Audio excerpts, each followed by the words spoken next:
من در سخنرانی‌های خود بارها تاکید کرده بودم که تربیت نسل نوی با معرفت، علم دوست و شایسته زمان تنها وظیفه مکتب و معارف نیست، بلکه در این جاده پدر و مادران، تمام قشرهای جامعه و نهادهای دولتی و جمعیتی باید فعالانه سهم زدند.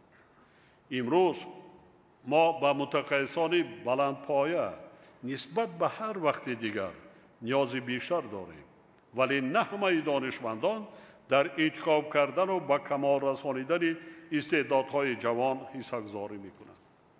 بنابراین حکومت مملکت وظیفه‌دار کرده می‌شود که مکانیزم تربیت نمودن نورسان و جوانان با استعداد را نه فقط توسط آزمون علم فروغ معرفت، بلکه با راه تشکیل دیگر آزمون‌ها نیز تهیه و تصدیق نماید.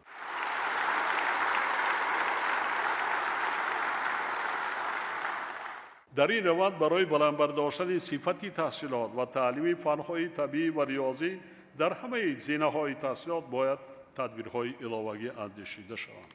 همچنین ضرور است که در مهلت‌های مقرر گردیده و پررو و با صفت اجرا نمودن برنامه‌های دولتی، استفاده درست و ثمرناک مبلغ‌های بودجتی و گرانت‌های بین‌المللی با جلب رهبران ولایت‌ها و شهرنمایی‌ها، اینچنین صاحبکاران و شخصان سخاوت پیشه، پدر و مادران و سابق ختم کرده های مؤسسه‌های تعلیمی، تأسیس دادن صنفخانه‌های عملی و تجربوی در همه زمینه‌های تحصیلات تأمین کرده شود.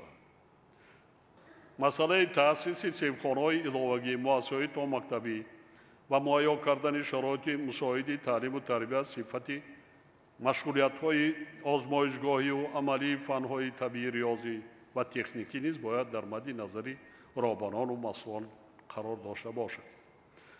معاون سروزیر وزیر معارف و علم، یاردمچی پرزیدنت عاید به مسائل رشد اجتماعی و رابطه با جامعه و پرزیدنت اکادمی ملی علم‌ها در این سمت مسئولیت شخصی دارند. تاکید می‌سازم که بنابر افزایش اهالی ما باید در 10 سال می‌بعد باز ساختمان و تأسیس 2400 مؤسسه تا مکتبی، 3500 مرکز انکشاف کودک و 2200 مؤسسه تحصیلات میانه عمومی را عملی نماییم که این کار مسئولیت جدی را تقاضا می‌دهد. سال 2023 126,000 ختم کرده است. از صنف 11 256,000 به صنف یکم وارد شده. هر سال ما 200 مؤسسه نوی تعلیمی بنیاد کرده ایستادیم. باز تا حالا هستند مؤسسه‌های تعلیمی که در 3 بس فعالیت.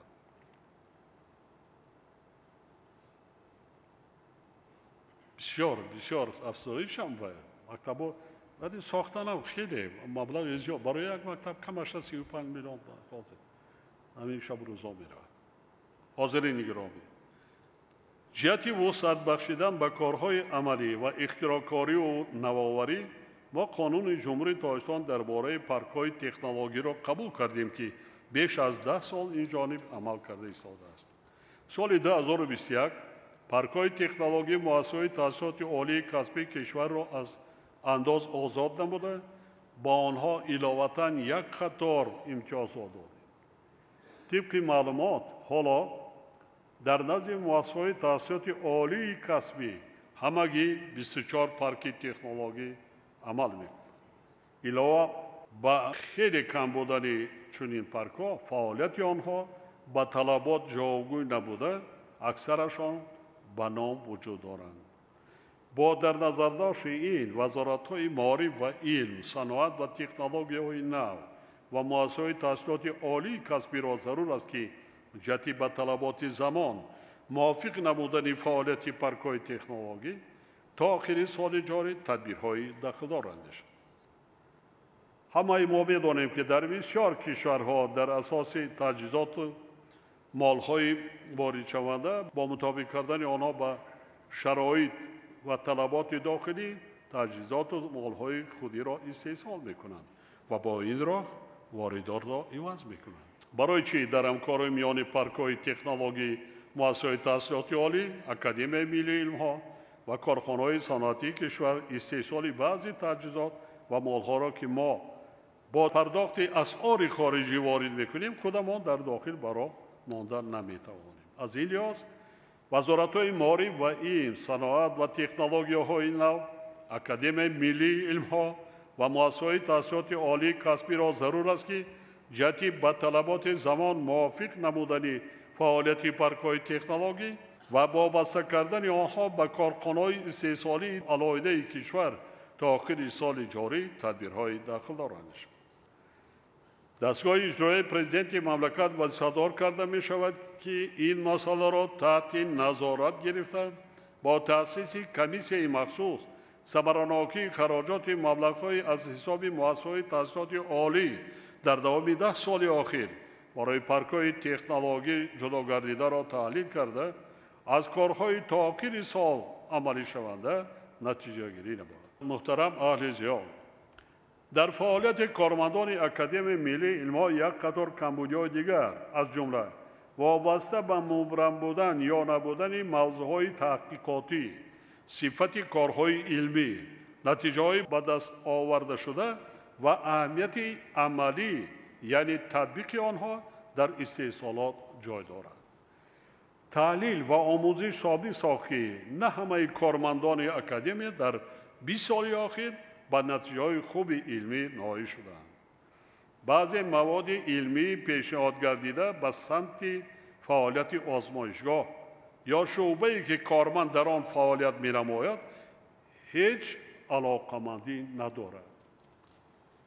در سمت علم‌های طبیعی و تکنیکی از جمله در پژوهشگاه‌های فیزیک و تکنیک و شیمی بعضی عالمان در دایره موضوعهای فعالیت دارند که برای علم و استحصالات وطنی اهمیت نظریوی یا عملی ندارند یا تحقیقات تکراری میباشند. یک کمبودی دیگری اکثر عالمان کشور این است که آنها غیر از زبان روسی زبانهای دیگر علمی معاصر جهانی را نمیدانند و از دستاوردهای نوترین عالمان دنیا سری وقت آگاه نمیشوند. حالا که در شرایط کنونی جهانی شوی دانستن زبانهای اساسی علمی معاصر جهانی یکی از شرطهای به سطح بین المللی برآمدن نتیجه‌های تحقیقات علمی و دسترسی به دستاوردهای علمی کشورهای پیشرفته محسوب می‌شود. از این رو از رهبران مؤسسه‌های علمی طلب کرده می‌شود که در این سمت تدبیرهای مؤثر اندیشند. قابل ذکر است که با شرافت کوشش و تلاش‌های حکومت مملکت در سمت رسیدن به هدف‌های ملی خصوصاً نائل گردیدن به هدف‌های 4 استراتژی صنعتی کنانی با صورت امروزها در ساحه صنعت کشور دستاوردهای نظررس دیده می‌شود. فعالیت شرکت آلومینی تاجیک ناقل تالکو، تأسیس 10 کارخانه استحصال سمنت، احیا گردیدن فعالیت کارخانه تاجیک آزاد، بنیاد مرکز برق و گردی، کارخانه‌های خرد و بزرگ کارکرد پخته و استحصال مواد غذایی این مطلب را تصدیق می‌نماید. ولی باید گفت که در ترکیب صنعت تاجیکستان استحصالات کیمیاوی، متالورژی، صنعت سبک، خوراکواری، کارکرد معدن و متال‌های قیمت بها در مد اول قرار دارد که از عالمان و دانشمندان ما کارکردهای مشخص و فایده‌آور علمی آماده کردن کادرهای بلند اختصاص علمی و مهندسی و کارگری را تقاضا می‌نماید. ما صنعت سبک تکنولوژی وای می‌کنیم، کارخانه‌ها بنیاد می‌کنیم، حتما انجینران تکنولوژ دیگر را از خارج مبلغ‌های کلان قطع شرطنامه بسته آورده است. با مقصد تامین نمودن این کارخانه‌ها با متخصصان بلند اختصاص ساحوی اینچنین رشد صنعت سبک، خوراکواری، معدن و گیالوژی با وزارت معارف و علم دستور داده می‌شود که با مسئله تأسیس فاکولته تکنولوژی شیمیایی و متالورژی در دانشگاه تکنیکی تاجیکستان چاره‌جویی نماید. همان اختصاص‌های را تأسیس آموزگار نباشد دعوت کنیم، تعلیم کنیم، کادرها را متخصصا را آماده نماید. برای خودمون، برای رشد صنایع. همچنین با جلب جوانان با آموزش اختصاص‌های برای رشد منبعی صنعت کشور، از جمله صنعت سبک و خوراکواری مهم و به طور جدی بلند برداشتن سطح تعلیم در مؤسسه‌های تحصیلاتی عالی کسبی باید اعتبار جدی داده شود. مسئله تطبیق کارهای علمی انجام یافته، استفاده آنها برای رشد اقتصادیات مملکت و جلب صاحبکاران به استفاده نتیجه کارهای علمی نیز یکی از مسائل مهم به حساب می‌رود. وزارت‌های رشد اقتصاد و سودا، صنعت و تکنولوژی‌های نو، معارف و علم، آژانس اینواسیون و تکنولوژی‌های رقمی، اکادمی ملی علم‌ها و اکادمی علم‌های کشاورزی وظیفه‌دار کرده می‌شوند که برای بلند برداشتن هوشمندی کارمندان ساحه علمی مملکت مکانیزم تطبیق نتیجه‌های کارکرد شده رساله‌های علمی را دریافت و بر رشد اقتصادیات مملکت روانه سازند. ما کمیسیون عالی اتستاسیونی ملی خود را تأسیس دادیم تا که مشکلات حمایه کارهای علمی و تیار نمودن کادرهای علمی را برطرف نماییم و امکانیت فراهم آوریم که محققان ما امکان حمایه دیسرتاسیون‌های خود را در کشورمان داشته باشند. اما تحلیلات نشان می‌دهند که صفت کارهای علمی از جمله دیسرتاسیون خیلی نگران کننده میباشد. یکی از سبب‌های پس گردیدن سطح و صفت کارهای علمی خنک نظری شوراهای دیسرتاسیونی عمل کننده، مؤسسه‌های پیشبر تقریض دهنده و مقرضان رسمی به مسئله ارزیابی دیسرتاسیون‌های حمایه شونده میباشد. در برابر این دانش تخصصی بعضی داوطلبانی که رساله‌های نامزدی و دکتری خود را طبق نظام دکترانتور از روی اختصاص حمایه می‌کنند، جایگاه طلبات و درجه علمی دریافت شونده نیست. همچنین بعضاً به چشم می‌رسد که کار علمی به طلبات جایگاه نبوده که برای حمایه در یک شورای علمی اجازه داده نشده است، در کوتاه‌ترین فرصت در شورای دیسرتاسیونی دیگر حمایه می‌شوند. با در نظر داشت چنین وضع برابریت کمیسیون عالی اتستاسیونی، اکادمی ملی علم‌ها، اکادمی علم‌های کشاورزی، مؤسسه‌های تحصیلات عالی و دیگر مؤسسه‌های علمی کشور که در نزد آنها شوراهای دیسرتاسیونی تأسیس داده شدند، دستور داده می‌شود که فعالیت آنها را زیر نظارت قطعی قرار دهند. ماه مارس سال 2020 من در ملاقات با زیایان مملکت تاکید کرده بودم که وقت‌های آخر داوطلبان درجه‌های علمی هنگام تألیف دیسرتاسیون‌ها با کمبودی‌های جدی و حتی پلاگیات یعنی اثردزدی راه می‌دهند. شما خبر دارید که شماره زیادی رساله‌های علمی عالمان دست با اثردزدی تاجیک از جانب شبکه دیسرنت فاش کرده شده است. ولی از طرف کمیسیون عالی اتستاسیونی برای اصلاح وضع و پیشگیری چنین عملهای نامطلوب چاره‌های مؤثر اندیشیده نمی‌شود.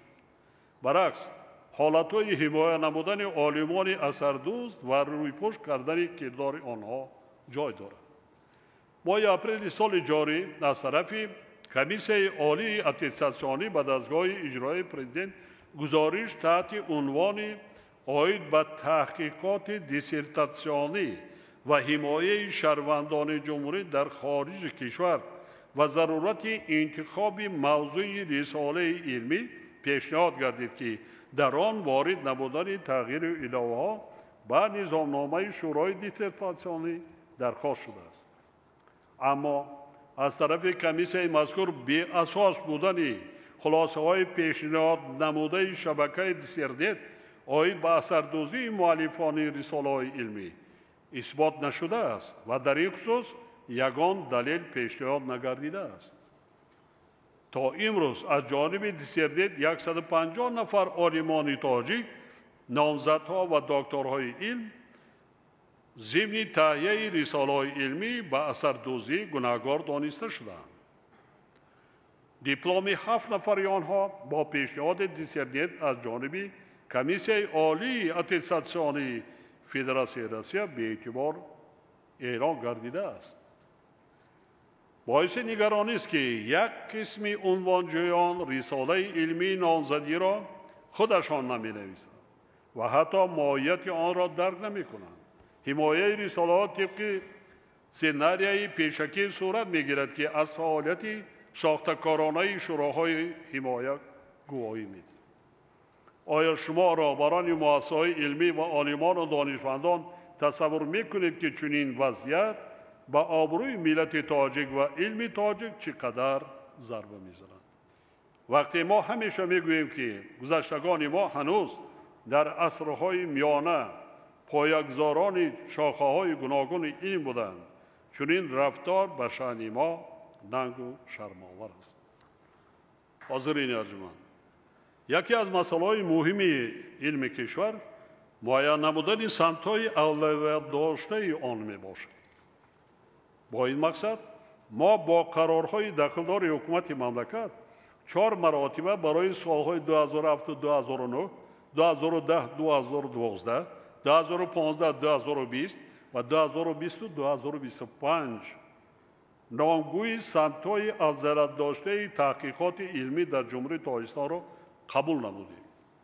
سال 2020 در واقعی با عالمان کشور تاکید کرده بودم که سمت و رویه‌های اولویت داشته باید پیش از همه به نوسازی و اصلاحات اقتصاد ملی و اجرای هدف‌های استراتژی، تأمین استقلال انرژتیکی، حفظ امنیت آذوقه‌واری و صنعت‌گرانی با سرعت روانه کرده شوند.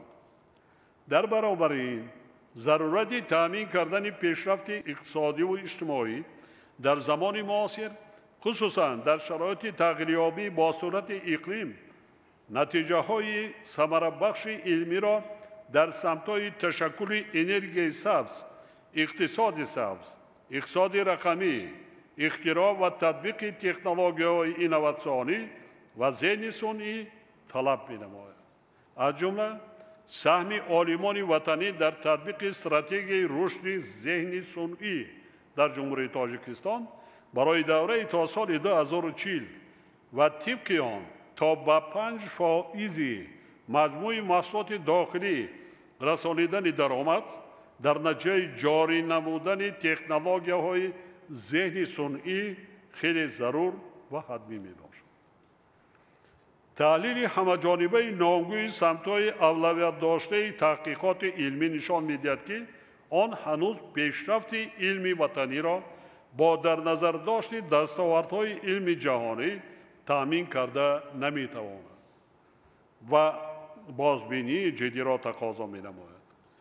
در سندهای قبلا قبول گردیده سمت‌های اولویت داشته تحقیقات علمی از 65 تا 110 نامگوی را در بر گرفته، قسم زیادی آنها با مضمون و هدف خود نمی‌توانند در حل مشکلات موجوده کشور در مرحله رشد نقش کلیدی یا مؤثر داشته باشند.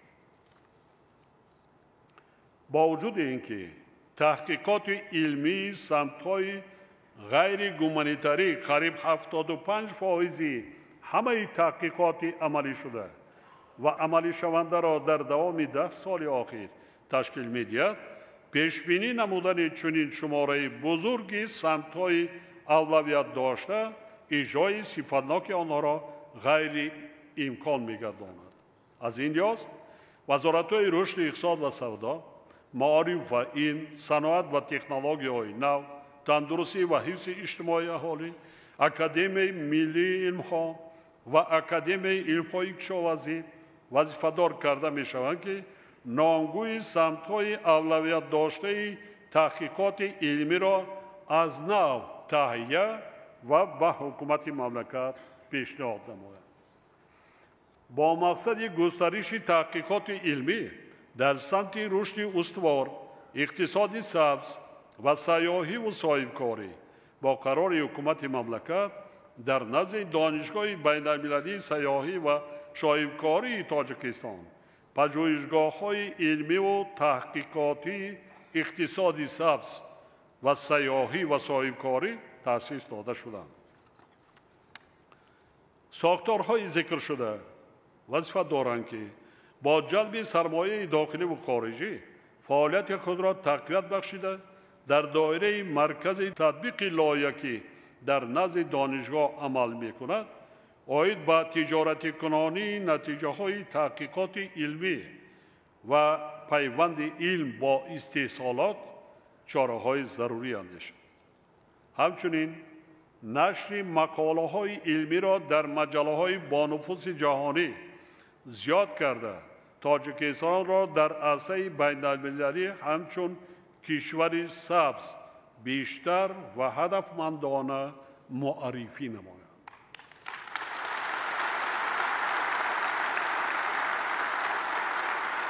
انا کنی جوان با استعداد انا موضوع حمایه معرفی کردن تاجیکستان در عرصه بین‌المللی، ولی دولت‌ها قرار قبول کرده و دادار شدند که تا سال 2050 30%، 40%، 50% گویند که پرتوهای گازهای گلخانه‌ای به اتمسفر پس می‌کنند یا که به اقتصاد سبز می‌گذارند، استحصال اقتصاد.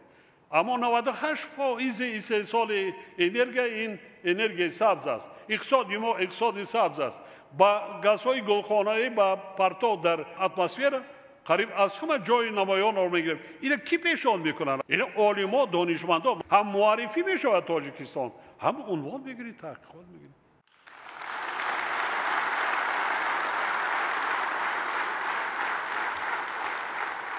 اگر به شرط اقتدارهایی که در تاجیکستان بنیاد انرژی سبز است 3 برابر طلبات آسیای مرکزی را طلباتش 3 برابر زیاد تامین میکند. نه اینکه آسیای مرکزی، آسیای جنوبی، قسم آسیای جنوبی آکاسا هزار که اونی که بنیاد شده ایستاد است.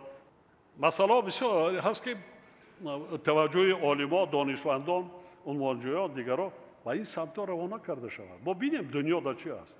اگر امروز علم فعال نباشد، خطری که امروز با آسیای مرکزی از آن جمله با تاجیکستان است، این خطر تهدید اولین و بسیار سخت این ایدئولوژی رادیکالی دینی است.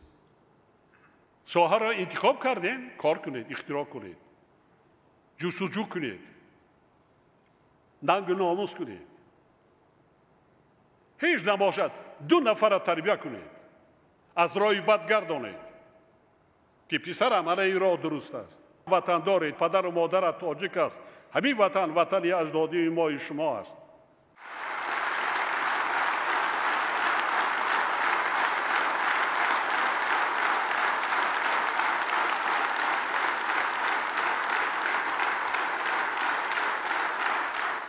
شما پیشبرنده ای هستید. جامعه را شما باید بکنید. شما گلی سر سبد ملت تاجیک هستید. شما معرفی کنید. سخن شما را اعتبار میتیم. مردم هم به شما تکیه میکنند. روید یک مراتبه یک نایه دوردست روید، چگونه قبولتون میکنند. مردم غذای معنوی دادن مونده. یک بار رویم بینیم احوال زندگی مردم. فعالیت علمی مؤسسه‌های تحصیلات عالی کسبی یکی از مسائل دیگری مهم در تیار کردن کادرهای علمی محسوب می‌شود. در ساختار مؤسسه‌های تحصیلات عالی کسبی ریاست شعبه‌های آماده کردن کادرهای علمی و پداگوژی عمل می‌نماید. بنابراین وزارت معارف و علم و مؤسسه‌های تحصیلات عالی کسبی وظیفه‌دار کرده میشوند که فعالیت ریاست و شعبه‌های مذکور را بازبینی نموده جهت تقویت بخشیدن کار در این سمت تدبیرهای اضافه شد. حالا در مؤسسه‌های تحصیلات عالی کسبی بیش از 12,000 نفر آموزگار فعالیت می‌نماید که زیاده از 5,500 نفر یعنی قریب 45% آنها دارای درجه‌های علمی میباشند. استادان و آموزگاران مؤسسه‌های تحصیلات عالی کسبی بخصوص دانشگاه ملی تاجیکستان همچون مؤسسه پیشرفت غیر از فعالیت تعلیمی برای پیشرفت علمی مملکت نیز سهمی خود را می‌گذارد. یکی از اولویت‌های علمی دانشگاهی در آن است که آموزگار به حیث محقق برای در عملیه تعلیمی تطبیق گردیدن کارکردهای نظریوی و نتیجه‌های علمی به دست آورده خود امکان بیشتر دارد. یعنی او می‌تواند در ردیف دانش‌های نظریوی توجه شاگردان خود را به دانش عملی جلب نماید. اما طبق تحلیلات طلبات امروزه ساحه معارف و سرباری وزنین تعلیمی آموزگاران امکان نمی‌دهد که آنها با فعالیت ثمرناک علمی مشغول شوند. از این رو وزارت معارف و علم را ضرور است که جهت راه اندازی نمودن تناسب درست و با ثمر سرباری تعلیمی و علمی آموزگاران مؤسسه‌های تحصیلات عالی کسبی چاره‌های علاوه‌ای اندیشید. با کارهای علمی و تحقیقاتی کم جلب گردیدن جوانان لیاقتمند و زباندان، رشد نکردن مکتب‌های علمی عالمان سابقه‌دار و هوسمندی ناکفایه اسپیرانت‌ها و دکترانت‌ها خصوصا در سطح علم‌های طبیعی و ریاضی از جمله مشکلات اساسی آماده کردن کادرهای علمی در مؤسسه‌های تحصیلات عالی می‌باشد. وزارت معارف و علم باید به رشد علمی دانشگاهی توجه جدی ظاهر کرده برای جلب و هوسمند گردانیدن عالمان جوان، تشکل مکتب‌های علمی و دستگیری عالمان ساحه‌های طبیعی و ریاضی تدبیرهای علاوه‌ای را راه‌اندازی نماید. بلند برداشتن مقام علمی دانشگاهی در سطح بین‌المللی یکی از مسائل دیگری رشد علم در نظام تحصیلات عالی کسبی به شمار می‌رود. در رابطه با این وزارت معارف و علم وظیفه‌دار کرده می‌شود که فعالیت خود را جهت تکمیل پایگاه علمی و تحقیقاتی مؤسسه‌های تحصیلات عالی و جلب سرمایه داخلی و خارجی در سمت رشد علم جانا کرده برای وارد شدن مؤسسه‌ها بر ریتینگ‌های بین‌المللی چاره‌های مؤثر اندیشید. با دستگاه اجرایی پرزیدنت دستور داده می‌شود که بار دیگر مسئله تقویت بخشیدن فعالیت اگنتی نظارت در ساحه معارف و علم و جلب کادرهای جوابگو به طلبات این مؤسسه را تحلیل و بررسی کرده، بخصوص برای تکمیل مکانیزم‌های نظارتی این مؤسسه چاره‌های سودمند را راه‌اندازی نماید. حاضرین محترم، استفاده ثمربخش نتیجه‌های علمی بنیادی و عملی یکی از عامل‌های مهم رشد استوار هر یک دولت می‌باشد. با مقصد صورت بخشیدن به رشد اینواسیونی و صنعتی کنونی کشور، ما سال 2021 استراتژی جمهوری تاجیکستان در ساحه علم، تکنولوژیا و اینواسیون برای دوره تا سال 2030 را قبول نمودیم. ولی باید گفت که تطبیق هدف‌های پیش‌بینی نموده استراتژی مذکور در سطح ضروری برای مانده نشده است و در این سمت مشکلات و کمبودی‌های زیاد جای دارد. قسم زیادی هدف‌های پیش‌بینی نموده استراتژی در مهلت‌های معین شده عملی نگردیده است. مثلا نقشه چهاربینی استراتژی مذکور از 122 بند عبارت بوده، هدف‌های برای سال‌های 2021 و 2023 پیش‌بینی گردیده. از روی 50 بند آن اجرا نشده‌اند. تطبیق صفتناک و ثمربخش استراتژی می‌تواند رشد اینواسیونی کشور و پیوند علم با استحصالات را گسترش بخشیده، کارکردهای نوی تکنولوژی را به وجود آورد. با این مقصد وزارت و اداره‌ها، تشکیلات و مؤسسه‌ها، کارخانه‌ها و مقامات اجرایی محلی حاکمیت دولتی وظیفه‌دار کرده می‌شوند که در مهلت‌های مقرر شده اجرا گردیدن سند مذکور را تامین نمایند.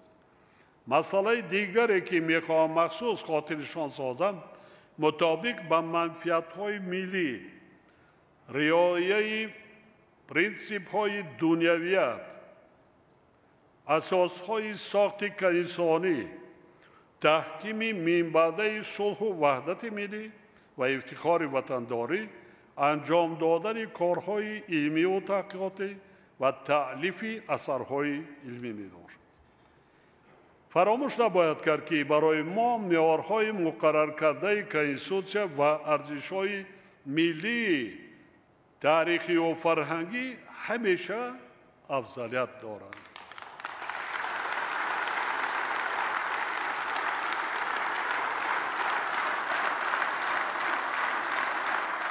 عالمان و زیایان ما همچون نیروی آگاه و پیشرفت جامعه باید در کارهای علمی و ایجادیات خود به این معیار و ارزش‌ها توجه و احترام خاص ظاهر کرده از بیگانه پرستی و ترغیب غایه‌های ناسالم قطعاً خودداری کنند.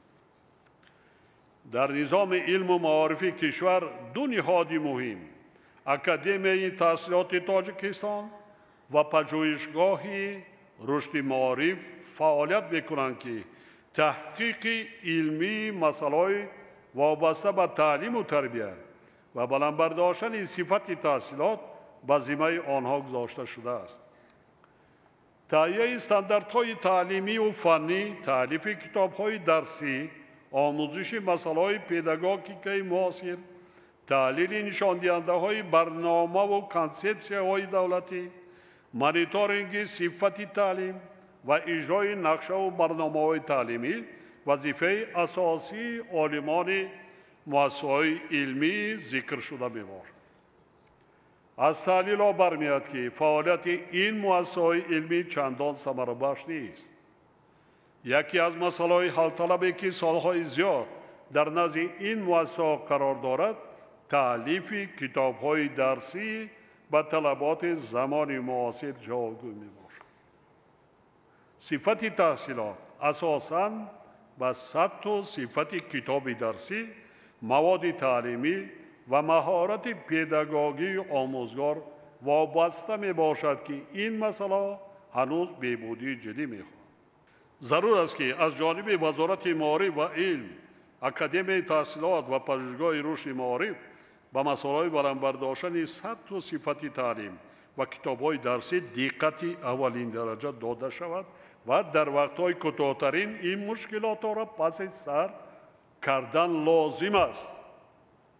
در این راستا به انعکاس غایه‌های دولتداری ملی و ارزش‌های هویت سازی خلقمان در کتاب‌های درسی، فن‌های جامعه شناسی و گومانیتاری، روند تعلیم، تناسب ساعت‌های فنی، اصول‌های فعال تعلیم، راه‌های ثمرناک آموزش فن‌های طبیعی و ریاضی و تشکل ذهنی فعال خوانندگان و دانشجویان باید تدبیرهای ضروری اندیشیده شود.